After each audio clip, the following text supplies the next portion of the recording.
Mobile के साथ अलग से स्पीकर अवश्य हो ताकि वीडियो का प्रभाव सही जा सके। छठा, प्रोडक्ट टेस्टिंग व बाजार के प्रोडक्ट से तुलना। दोनों वीडियो दिखाने के पश्चात कुछ प्रोडक्ट की टेस्टिंग अवश्य करवाएं। आप नमकीन, बिस्किट्स आदि को खिलाकर व कुछ अन्य प्रोडक्ट जैसे क्रीम आदि हाथ पर लगाकर व कुछ प्रोडक्ट को बाहर से दिखाकर भी टेस्ट करवा सकते हैं। इसके साथ ही बाजार के कुछ प्रोडक्ट से आरसीएम के प्रोडक्ट की तुलना करके दिखाएं। सातवां, स्वास्थ्य परिणामों के उदाहरण। आरसीएम के स्वास्थ्य संबंधी उत्पादों से आपको या आपके परिचितों को जो भी परिणाम प्राप्त हुए हैं, उनके वीडियो या उनकी मेडिकल रिपोर्ट अपने पास रखें व उन परिणामों को दिखाएं जो आपकी कही हुई बात की प्रामाणिकता को सिद्ध करेंगे। आठवां, 4 सवाल पूछना। अब तक की बातचीत से संतुष्ट होने के पश्चात उनसे 4 सवाल पूछने हैं, जैसे पहला सवाल, क्या आप एक अतिरिक्त आय प्राप्त करना चाहते हैं? दूसरा सवाल, क्या आप अपने परिवार को स्वस्थ रखना चाहते हैं? तीसरा सवाल, क्या आप अपने परिचित लोगों की मदद करना चाहते हैं? चौथा सवाल, क्या आप हमें नए भारत के निर्माण के अभियान में मदद करना चाहते हैं? आपका जवाब हां है तो हम आपकी मदद के लिए पूरी तरह तैयार हैं, लेकिन आपको भी हमारी मदद करनी होगी। आइए जानते हैं कि आपको क्या करना होगा। सबसे पहले अपने परिवार के जरूरत के उत्पादों की खरीद व अभियान में शामिल होना। उसके बाद अपने परिचितों में से 11 या 21 स्थानीय लोगों की लिस्ट बनाना जिनको हम इस अभियान के बारे में बता सकें। साथ में अपने फ्री समय में से कुछ समय इस कार्य के लिए निकालना और हमारे साथ रहना। 9वां, 11 या 21 परिचितों की लिस्ट। उपरोक्त बातचीत के पश्चात उनसे यह लिस्ट बनवानी है। लिस्ट में प्रयास करें कि स्थानीय व नजदीक के लोग हो ताकि उनसे मिलना संभव हो सके। 10वां, प्रथम खरीद परिवार के साथ। प्रथम खरीद बहुत महत्वपूर्ण होती है। प्रयास करें कि उनको परिवार के साथ वितरण केंद्र पर ले जाएं। आप साथ में रहकर एक एक प्रोडक्ट की तारीफ करते हुए उनके घर में काम आने वाले ज्यादा से ज्यादा प्रोडक्ट्स की खरीद करवाएं। 11वां, खरीद के बाद कंसिस्टेंसी ऑफर्स के बारे में बताना। खरीदी के पश्चात कंसिस्टेंसी संबंधी जो भी ऑफर्स है उनके बारे में अच्छी तरह से उनको बतावें व उसके अनुसार किसी स्लैब को पूर्ण करने के लिए कुछ और खरीदना चाहें तो करवावें। 12वां, 3 दिन के भीतर वेलकम मीटिंग।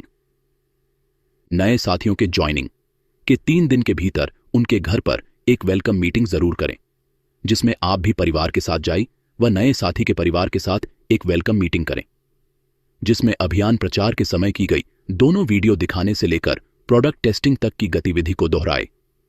इस मीटिंग में आप खुशियों की चाबी वीडियो को और शामिल कर सकते हैं। इस मीटिंग में नया साथी अपने कुछ परिचित परिवारों को भी बुला सकता है। 13वां, 3 दिन के भीतर लिस्ट के लोगों से मुलाकात।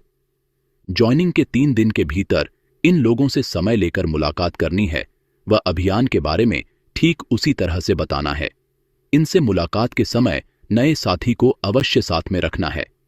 यदि 3 दिन के भीतर लिस्ट के सभी लोगों से मिलना संभव नहीं हो पाए तो भी जितना अधिकतम संभव हो इनसे मिलकर नए साथी के समूह में ज्वाइनिंग की शुरुआत जरूर करनी है।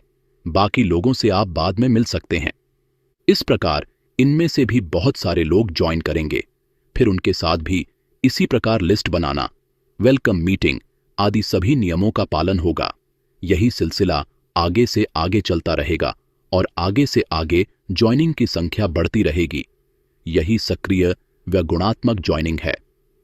14वां, 3 दिन के भीतर नए साथी की बेहतर शुरुआत। इसका तात्पर्य है ज्वाइनिंग के 3 दिन के भीतर नए साथी के समूह में और ज्वाइनिंग शुरू हो जानी चाहिए। इससे सक्रिय होने की संभावना बढ़ जाती है। 15वां, नए साथी को साथ में रखते हुए सिखाना। नए साथियों के समय की अनुकूलता देखते हुए अभियान प्रचार के लिए उनको साथ में रखना है। विशेष तौर से उनके समूह में अभियान प्रचार के समय उनसे कुछ गतिविधियां करवाना प्रारंभ करें व धीरे धीरे बढ़ाते जावें। सिखाने का यह एक श्रेष्ठ तरीका है। 16वां, ज्ञान केंद्र पर सिखाना। यदि ज्ञान केंद्र की उपलब्धता है तो नए साथियों को ज्ञान केंद्र पर एक एक नियम का अच्छी तरह अभ्यास कराएं। यदि ज्ञान केंद्र नहीं भी है तो किसी भी उपयुक्त स्थान पर सिखाना अति आवश्यक है। तभी आप आगे से आगे गुणात्मक ज्वाइनिंग का सिलसिला कायम रख पाएंगे। 17वां, नए साथी के लक्ष्य बनवाना। कितना समय देकर, कितना सीखते हुए, कितने समय में कितनी आय पर पहुंचना चाहते हैं, एक व्यावहारिक लक्ष्य उनका बनवा सकते हैं, जिससे उनमें भी काम के प्रति एक गंभीरता आए। 18वां, आरसीएम गुरुकुल में शामिल करें। आरसीएम की इस प्रमुख कार्यशाला के बारे में उनको समझावें व उनको इसमें शामिल करें ताकि आपके सिखाने की व सक्रिय करने की प्रक्रिया सहज हो पाएगी। 19वां, तेजस बुनियाद में रजिस्ट्रेशन। नए साथियों की प्रारंभिक शिक्षा के लिए 7 दिन का यह विशेष ऑनलाइन कोर्स शुरू किया गया है। इसमें उनका रजिस्ट्रेशन करवावें व पूरी तरह कोर्स में शामिल हों, यह सुनिश्चित करें। 20वां, नई उमंग कार्यक्रम में साथ लेकर बैठना। आरसीएम गुरुकुल क्लास के दौरान महीने में 2 सोमवार को नए साथियों के लिए यह विशेष कार्यक्रम होता है। इस कार्यक्रम में नए साथियों को साथ में लेकर शामिल हों वे। इससे उनका विजन और अधिक स्पष्ट हो पाएगा व सक्रियता भी बढ़ेगी। कौन से सोमवार को यह होगा, इसकी पूर्व सूचना आरसीएम गुरुकुल क्लास में दी जाती है। 21वां, 3 दिन के भीतर क्वालिटी टीम का निर्माण, बुक शुरू करवाना। जैसे ही नए साथियों के समूह में ज्वाइनिंग प्रारंभ होती है, उसी समय उनसे यह बुक भरवाना प्रारंभ कर दें। इससे उनको आगे कार्य करने में बहुत आसानी रहेगी। हमने अब सक्रियता के 21 सुनहरे नियमों को विस्तार से जान लिया है, लेकिन इनका पालन करते समय कुछ महत्वपूर्ण व आवश्यक बातों का ध्यान रखना है। आइए उनको समझते हैं। पहली बात, उत्साहपूर्ण रवैया। सारी गतिविधि के दौरान पूर्णतया उत्साहित, प्रसन्न चित्त रहें। कोई भी स्थिति आए, आपका उत्साह, प्रसन्नता व बातचीत में मधुरता में कमी नहीं आनी चाहिए। यह रवैया हर किसी को आकर्षित करता है। दूसरी बात, सामने वाले की सुविधा व रुचि का ध्यान रखें। समय निकालने की बात हो, खरीदी के समय, प्रोडक्ट चुनाव की बात हो या और उनकी ओर से किसी भी तरह की प्रतिक्रिया की बात हो, हमें अपनी सुविधा व रुचि को नहीं देखना है, बल्कि सामने वालों की सुविधा व रुचि को देखते हुए सारी बातचीत व निर्णयों को करना है, ताकि उनको कुछ भी असहज नहीं लगे व सहज भाव से आपके साथ सक्रिय होते रहें। तीसरी बात, गुणवत्ता। 21 नियमों के अनुसार जो भी गतिविधियां करनी है, उन सभी को श्रेष्ठतम तरीके से करने का प्रयास करें। आपकी बातचीत से लेकर आपकी सारी सामग्री, प्रोडक्ट टेस्टिंग आदि श्रेष्ठतम व प्रभावशाली तरीके से होने चाहिए। किसी नियम में कोई कटौती नहीं करें, बल्कि उसमें अपनी ओर से कुछ अतिरिक्त करने का प्रयास करें। चौथी बात, लहजा। किसी बातचीत के लहजे से उसके प्रभाव में बहुत अंतर पड़ता है, इसलिए बातचीत का लहजा प्रभावशाली होना चाहिए। इसके लिए निरंतर अभ्यास करते रहें।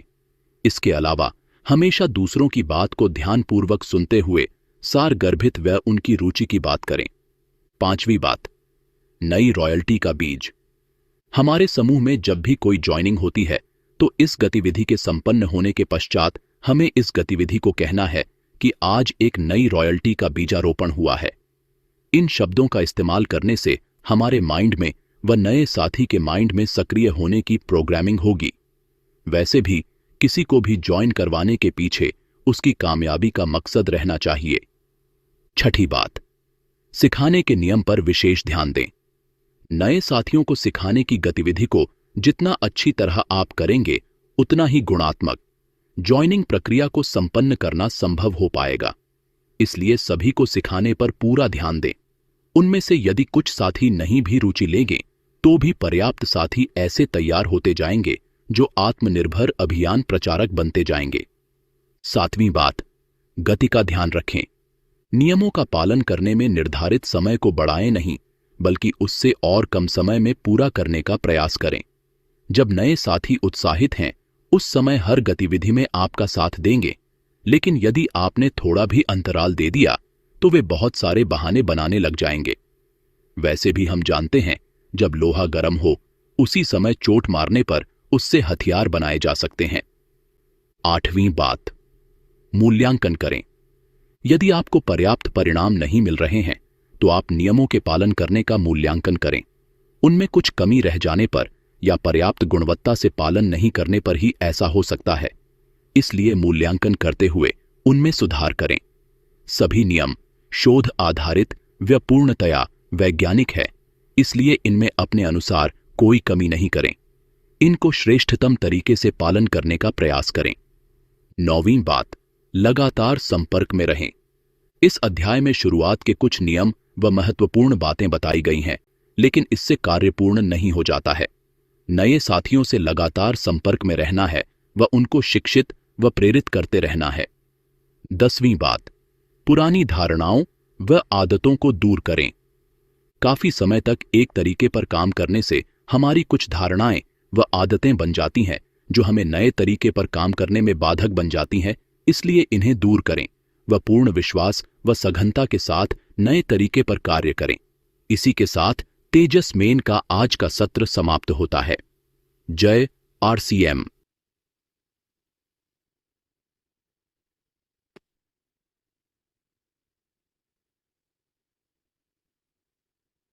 अब समय आ गया है आप सभी से जानने का कि आज का सत्र आप सभी को कैसा लगा। बहुत शानदार, बेहतरीन, मजा आ रहा है मैम, सबको ज्वाइन करने में।